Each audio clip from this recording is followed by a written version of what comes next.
I started off in a Bachelor of Music, and you're wondering, Allie, how did that lead to sustainability? And it leads to sustainability because I didn't care nearly much about music as I care about the planet. Sea Change Canada set out to Nova Scotia to explore and showcase grassroots coastal cleanup and restoration champions.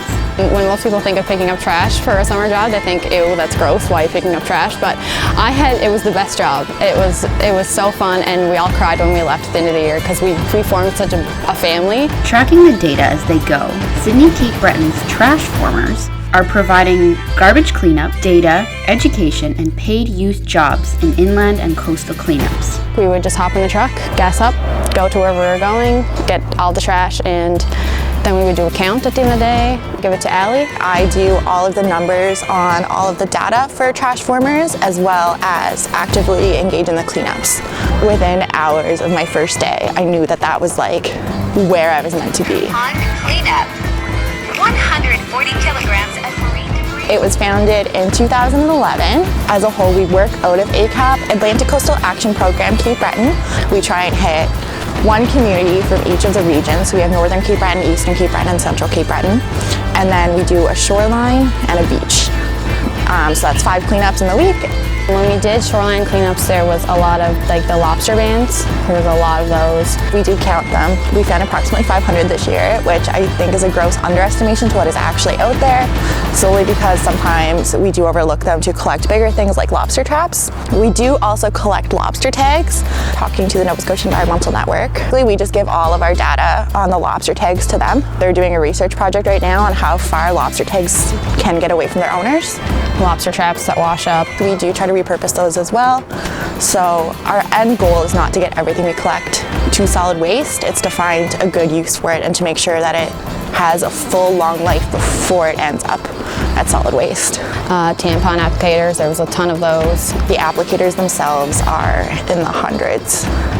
So we have done some work with the CBRM and bringing awareness to that and trying to push either throwing those out or using an alternative method, whether that be the cup or reusable pads. We are very aware that not everyone can do that, but we do really encourage people to throw those in the garbage instead of putting them into the waterways. Cigarette butts was something that really impacted me this summer because there's so much, and like I said, they're only small, but they make a huge negative impact on the environment. Filter made from cellulose acetate, aka plastic. So they would be the top things that we found on the shorelines this year, and also rope. This year we collected, I believe it was 900 feet, and what we did with it is we actually saved it for Lumiere, which is an art show, and we used it to create a timeline on Indigenous rights and the evolution from the treaties to now.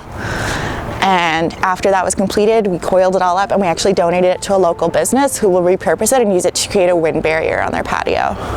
When you do cleanups, I didn't just want it to be like a bunch of, okay, we got like 10 garbage bags. Well, when you present that to the community, well, they're like, nice, cool, you got 10 garbage bags, nice. But I wanted to, I guess I was inspired by Trashformers to collect garbage, but also present it in like a quantitative kind of form so people could look at it and be like, whoa. I love looking at all their graphs. I love looking at all their photos. They're such an amazing team. She reached out to me and was like, Allie, we need to do a partnership. Like, Trashformers is super cool. Escazoni has lots of litter. How do we make this work? And I was like, oh my gosh, yes, we need to do this. We organized a cleanup at the Escazoni's Mountain Road, and it was, Escazoni Fish and Wildlife Commission, it was the ACAP Trashformers, it was the Red Road Project, and we ended up cleaning, I think, like over 5,000 pounds of trash.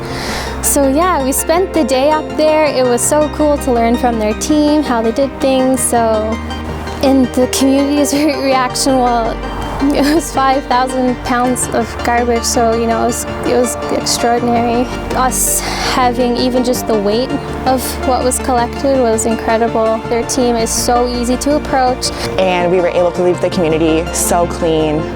And from there, Kieran and I have worked further on other projects together, including some other cleanups.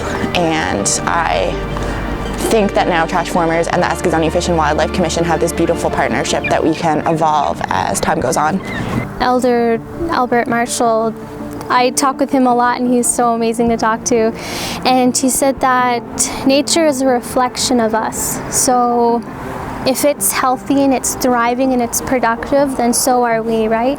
I just really hope people are more responsible and more mindful, and that if you dump your garbage somewhere, it doesn't disappear.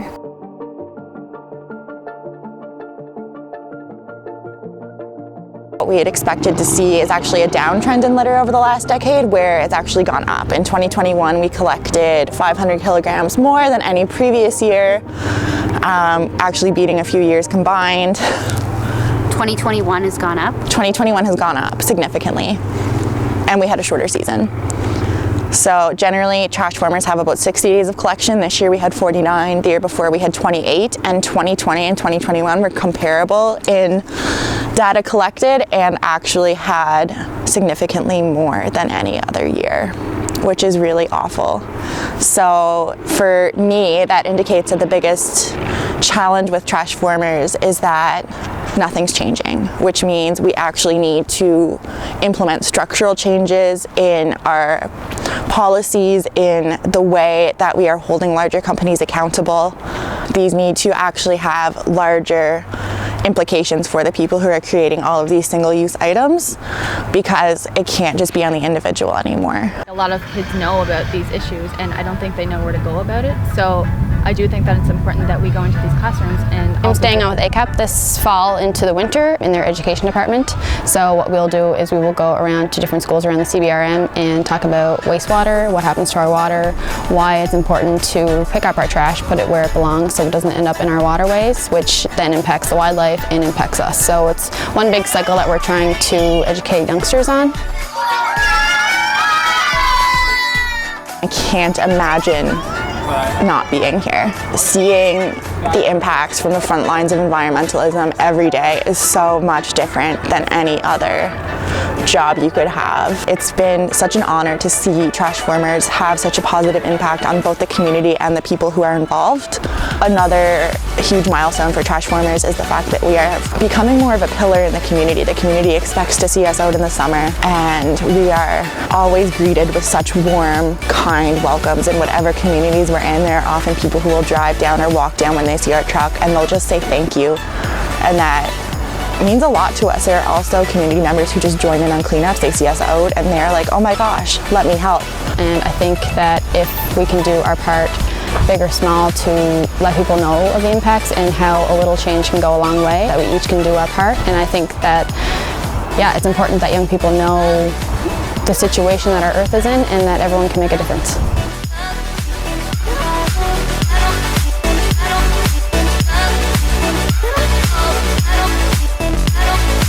Love being